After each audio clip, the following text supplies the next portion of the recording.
Assalamualaikum warahmatullahi wabarakatuh. Jumpa lagi di channel saya. Kali ini saya akan membahas mengenai bab trigonometri. Kalian tentu sudah tidak asing ya dengan trigonometri, apalagi kalau kalian adalah murid-murid SMA, pasti tidak akan kaget ya tentang trigonometri. Oke. Baiklah, untuk mempelajari bab trigonometri, di sini saya akan memulai dari dasar dulu. Ya, apa saja yang akan dipelajari pada bab trigonometri? Silakan lihat di video selanjutnya. Sebelumnya yang belum kenal dengan saya, perkenalkan nama saya adalah Istirno Pramudia Wardani. Saya adalah guru matematika dari SMA di Provinsi Jawa Timur. Baiklah, untuk mempelajari bab trigonometri, maka apa yang harus kita ketahui yang pertama? Yang ketahui pertama adalah tentang sudut. Tentu kalian sudah tidak asing ya dengan kata sudut. Ya, untuk mengetahuinya ya, apa itu sudut? Coba kita lihat pengertian sudut berikut ini. Berdasarkan taksonomi belajar, menurut Gagnya, sudut adalah sebuah konsep dasar. Di sini saya memberikan pengertian sudut melalui pendekatan dengan rotasi garis sebagai berikut. Perhatikan di sini, gambar ini kalian tentu sudah tidak asing ya dengan gambar ini. Mana yang disebut dengan sudut? Andaikan AB ini adalah sisi awal, kemudian AB aksen ini adalah sisi batas, maka jarak antara AB dengan AB aksen adalah sudut. Di sini kita kenal dengan sudut alfa. Atau kita bisa menyebutnya dengan sudut BAB aksen atau B aksen AB, atau yang kita sering sebut dengan sudut A.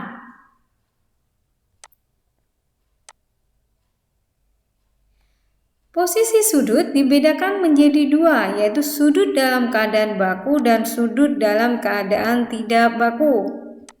Hal ini didasarkan pada apa? Biasanya pada waktu kalian mengukur sudut, biasanya menggunakan apa?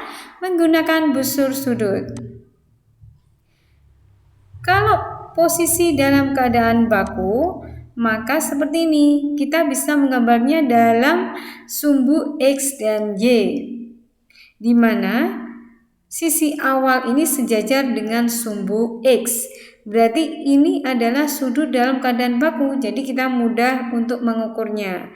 Tetapi untuk yang dalam keadaan tidak baku, maka sisi awalnya ya tidak berimpit pada sumbu X. Jadi kita harus menyesuaikan. Selanjutnya, setelah kita mengetahui pengertian sudut, kemudian posisi sudut dalam kedudukan baku dan tidak baku, maka di sini kita akan mempelajari tentang besarnya sudut. Besarnya sudut kita bisa mengenal dengan kata satuan. Besar sudut di sini dibedakan menjadi 3. Yang pertama adalah seksagesimal, yang kedua adalah radian, kemudian yang ketiga adalah sentisimal. Nah, ini adalah kata-kata yang asing ya menurut kalian ya. Tapi nanti kalau kalian akan mengetahui artinya, maka kalian akan menganggap, oh saya sudah tahu. Baiklah, kita lanjutkan tentang satuan sudut. Yang pertama adalah sistem seksagesimal. Apa sih yang dimaksud dengan sistem seksagesimal? Ya, sebagai motivasi ya, berdasarkan dulu pada hasil penggalian situs purbakala di lembah Mesopotamia, yaitu yang sekarang di Irak. Ini adalah peninggalan dari bangsa Sumeria.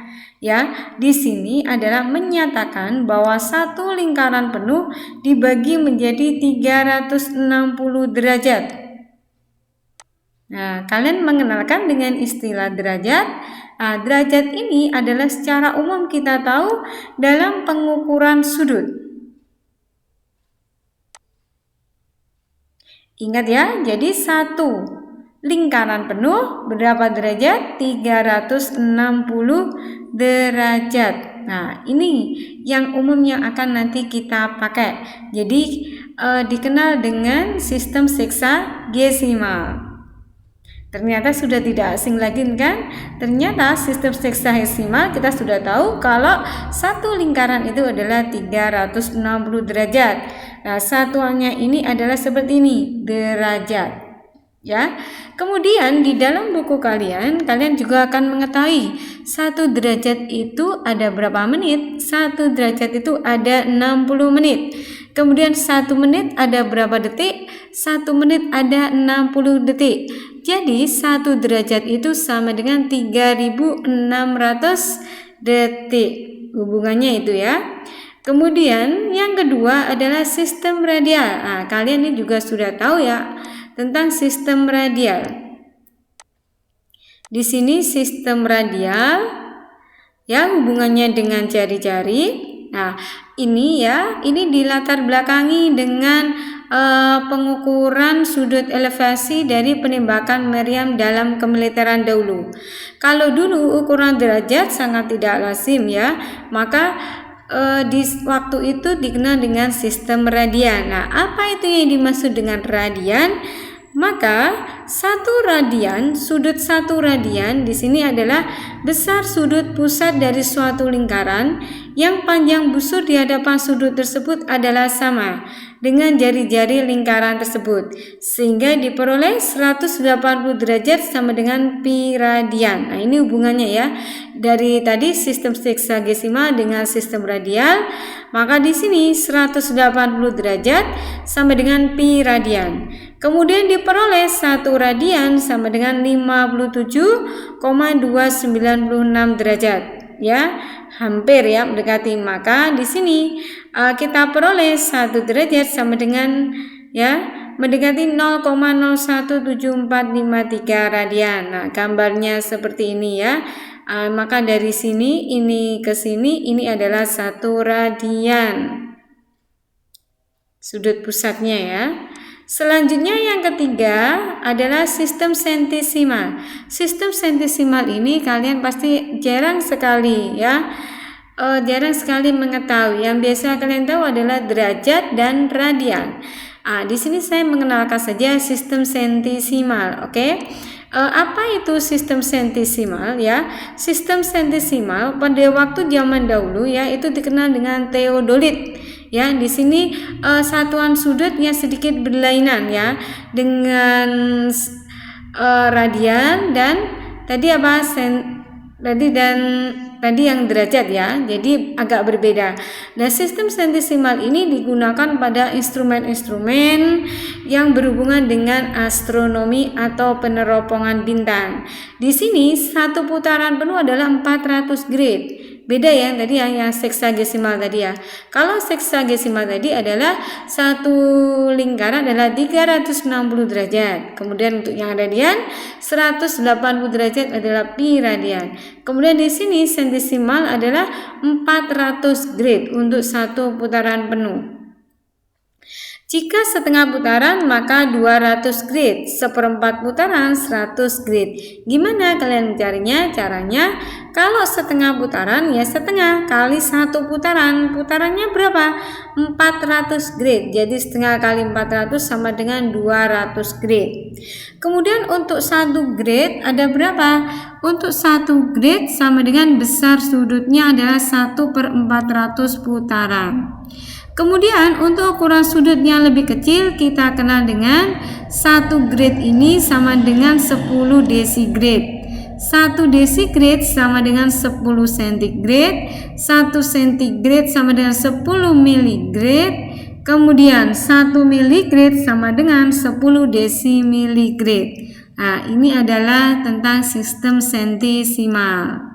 Nah, tadi kita kan sudah tahu ya satuan ukuran sudut. Sekarang kita akan belajar mengenai tentang perbandingan trigonometri. Ya, ini adalah awal dari trigonometri. Nah, di sini yang kita pelajari terlebih dahulu adalah perbandingan trigonometri dari suatu sudut segitiga siku-siku. Di mana sini kita pelajari adalah perbandingan sinus, kosinus, dan tangen. Nah, ini gambarnya ya, sinus, kosinus, dan tangen. Apa itu sin A ya? Sin A ini adalah sin demi, depan bermiring. Depannya A adalah sisi Y, kemudian miringnya adalah sisi R ya. Jadi kita ngafalkan sin demi. Jadi sin A sama dengan Y per R. Kemudian cos A. Cos A sama dengan apa? Cos A. Cos A sama dengan kosami, samping per miring, berarti X per R. Kemudian tangen A. Tangen A adalah tandesa, depan bersamping. Nah, demikian ya untuk mengingat perbandingan sinus, kosinus, dan tangen. Selain itu ada perbandingan lain, apa saja? Kosekan. Kosekan itu dipersin. Maka apa? R per Y. Kemudian kotangen adalah sepertangen, R per Y. Selanjutnya sekan adalah seperkos, maka R per X ya. Kemudian jadi di sini kita peroleh hubungannya jika sin A dikalikan dengan kosekan A sama dengan 1. Cos A kali sekan A sama dengan 1, tangen A kali kotangen A sama dengan 1. Selanjutnya kalian harus hafal nilai perbandingan trigonometri sudut-sudut khusus. Sudut-sudut khusus ini adalah sudut-sudut istimewa. Mulai dari ini ada di kuadran 1, mulai dari 0 derajat sampai 90 derajat, yaitu 0 derajat, 30 derajat, 45 derajat, 60 derajat, 90 derajat. Di sini ya. Kalau ditanyakan sin 30 derajat, nah ini sin 30 derajat berapa? Setengah. Kalau tangen 45 derajat berapa? 1.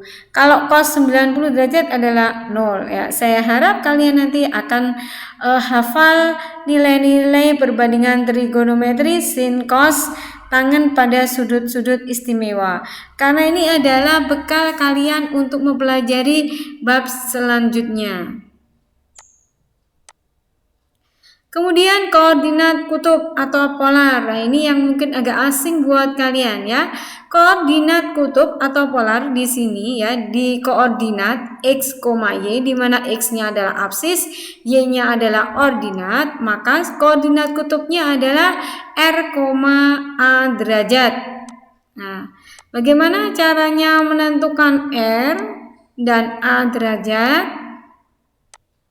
Nah, kalian perhatikan di sini ya, untuk R dan A derajat ya, R-nya tadi adalah akar dari X kuadrat ditambah Y kuadrat. Kemudian A kita ambil dari tangen ya, tangen A itu adalah Y per X, maka kita cari inverse dari sudut itu. Nah, di sini perhatikan selanjutnya pada koordinat kutub kedudukan titik ditentukan oleh jarak titik itu ke pangkal koordinat dan besar sudutnya dengan garis horizontal seperti ini ya. Koordinat titik A ditulis R, A derajat dengan R sama dengan OA. Ini lebih dari 0, jadi jadinya tidak mungkin negatif atau 0. Dan kemudian sudut XOA kita kenal dengan A derajat, theta boleh ya. Di sini.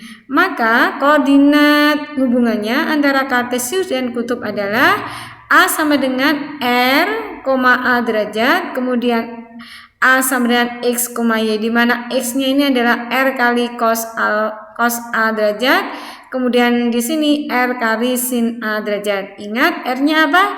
R-nya tadi adalah akar dari X kuadrat ditambah Y kuadrat.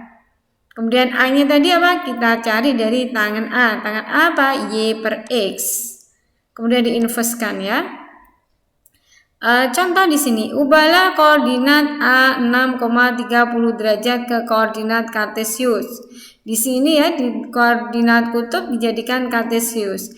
A, R, A derajat, maka ini sudah langsung ya, ini R, ini A derajat. Tadi yang saya bicarakan R sama dengan akar E kuadrat plus Y kuadrat itu kalau kartesius ke koordinat kutub atau polar. Maka di sini tinggal masukkan saja, tadi kan sudah hafal ya tentang cos sama sinusnya, tinggal dikalikan saja. Maka ketemu A3 kali 3,3. Demikian sekilas pembahasan saya mengenai trigonometri yang masih dasar. Jika kalian lupa ya, silakan kalian lihat lagi di slide-slide sebelumnya. Oke. Jangan lupa silakan lihat ulang-ulang lagi pembahasan trigonometri di video ini. Jika kalian kesulitan, kalian bisa berikan komentar di bawah ya. Jangan lupa like and subscribe dan jangan lupa juga tekan loncengnya. Oke, terima kasih. Wassalamualaikum warahmatullahi wabarakatuh.